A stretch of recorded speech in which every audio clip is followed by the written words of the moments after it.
Hello, everyone. I'm Katie Woitis from the Government of Alberta's Be Prepared program within the Alberta Emergency Management Agency.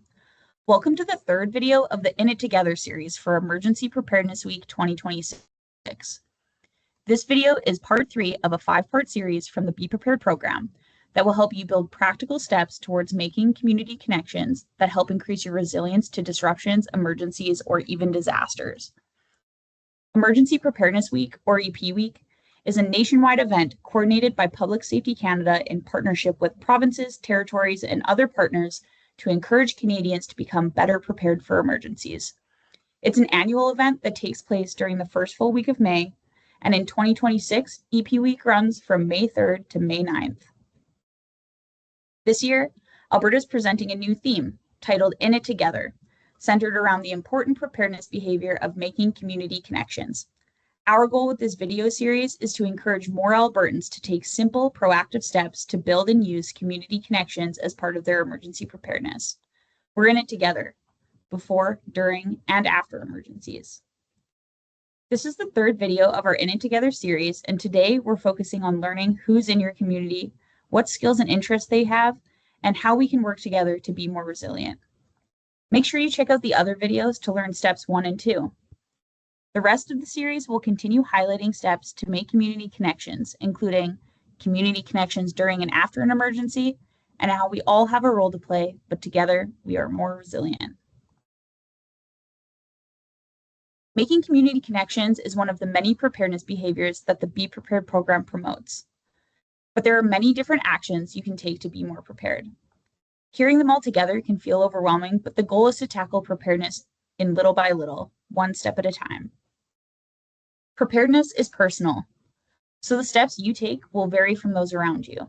Where you live, your daily routines, and how members of your household move throughout the day all influence your level of risk.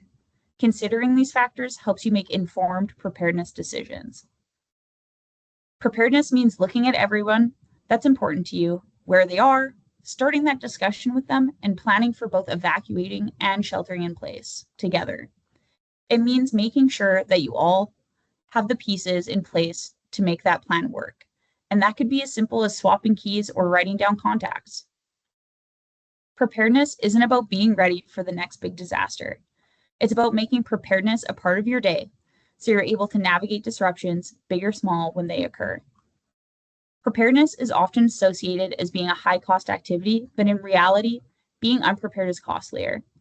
To help address the barrier of costly preparedness actions, breaking preparedness down into bite-sized steps is helpful. To walk through the steps to make community connections, let's meet the Blues family. Today, we'll look at the Blues as an example to help us think about how to build stronger connections in the communities that already surround you. The Blues have just moved to Fort Edgarry, Alberta. We chose Fort Edgarry as our location today because we wanted you to be able to see yourself in today's example, regardless of where you live in Alberta.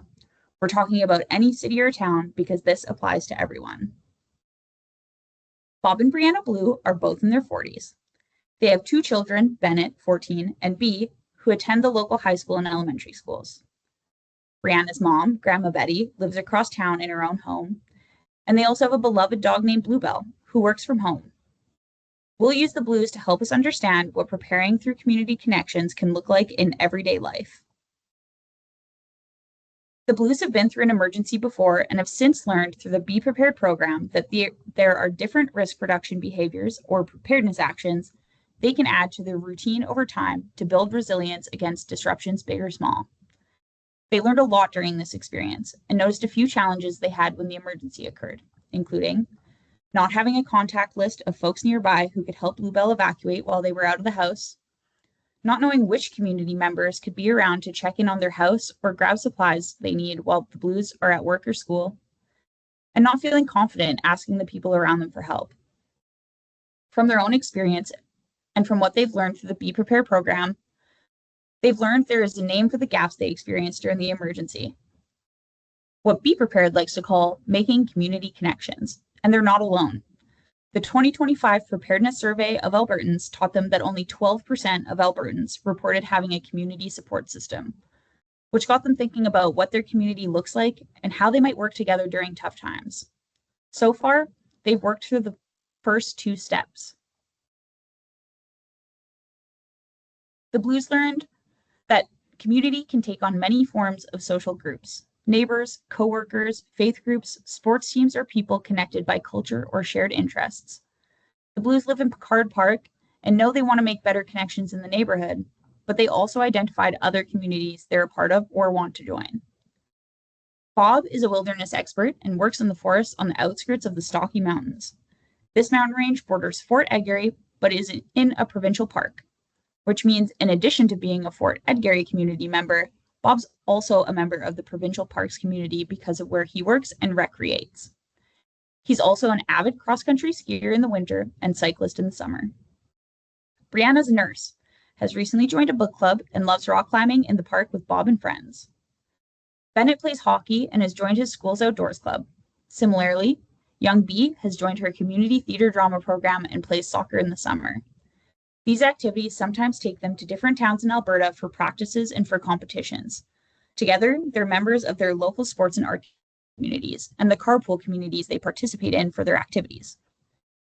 Grandma Betty is a crafts town in her own home and volunteers nearby at the German Cultural Center with their Meals on Wheels program and in her local community garden. Bluebell relaxes at home until her loved ones return. She's also a very valued member of the neighborhood watch team and sometimes goes out for walks with a nearby neighborhood friend. Next, we learn together about the everyday opportunities we can use to make connections with our community. We can start conversations, use scheduled events to practice preparedness, and be a preparedness champion in our communities by taking and sharing other preparedness steps. For example, someone like Bob Blue, who manages an active mobile team of rangers, might check whether his team has heard of the Alberta Emergency Alert app. If not, he could encourage them to download it on both their work and personal phones, then use an upcoming test alert as a chance to practice an emergency simulation. Staying informed is especially important when work is hands-on or fast-paced. The alert can prompt them to pause, check information, and prepare to respond. Anniversary dates of past emergencies can also be useful reminders for preparedness. Anyone can use these moments to start a conversation at home, at work, or in the community. For example, educators, like those who teach Bee and Bennett, might use the one-year anniversary of last year's emergency as a classroom discussion. Talking with youth about how the emergency affected their families, what they learned, and what they might do differently next time helps build confidence and shared understanding. Members of a neighborhood watch, like Brianna and Bluebell, might ask the Picard Park group if they're interested in promoting and hosting a community hazard walk.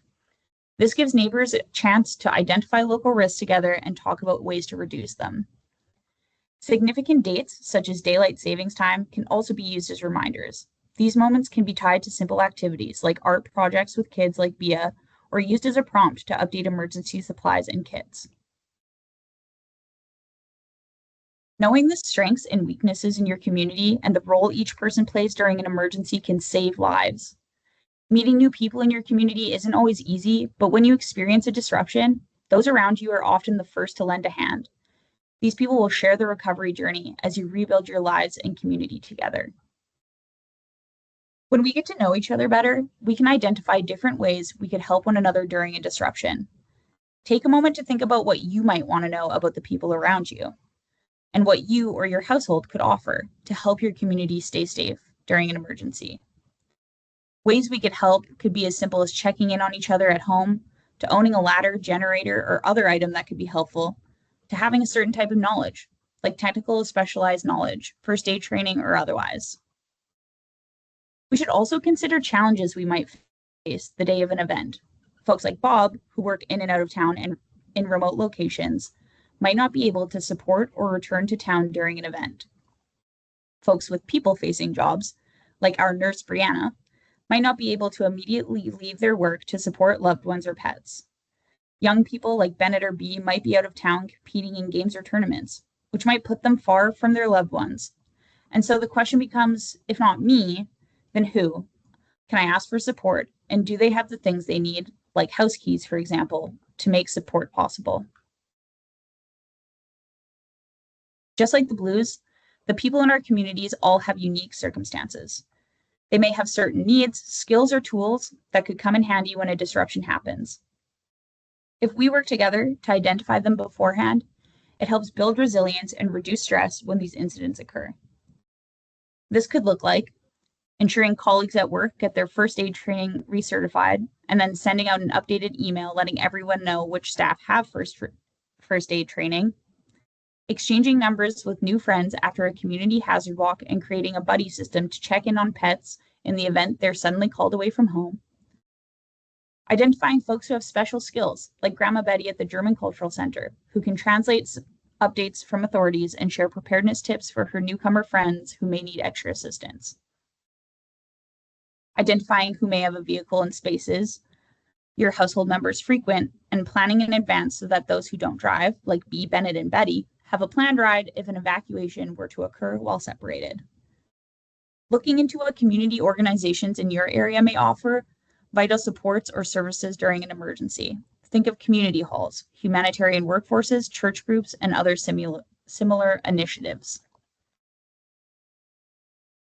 Now that we've learned about who's in our community, how do we make sure we maintain and keep this information in a safe place?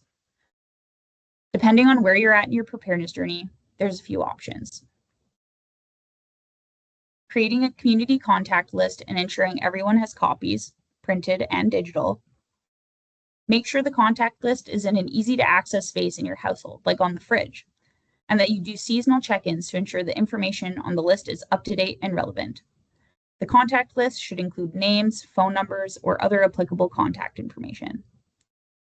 Sharing the information in various community groups, like a community social media group, newsletter, or posting a bulletin in shared spaces like community leagues, libraries, and otherwise. And adding this information to your household emergency plan. Now that we better understand our communities, next we'll learn about how making community connections helps us during and after an emergency. Tune in tomorrow for part 4 of our 5-part video series to find out. Follow along tomorrow to see how the Blues continue to make community connections.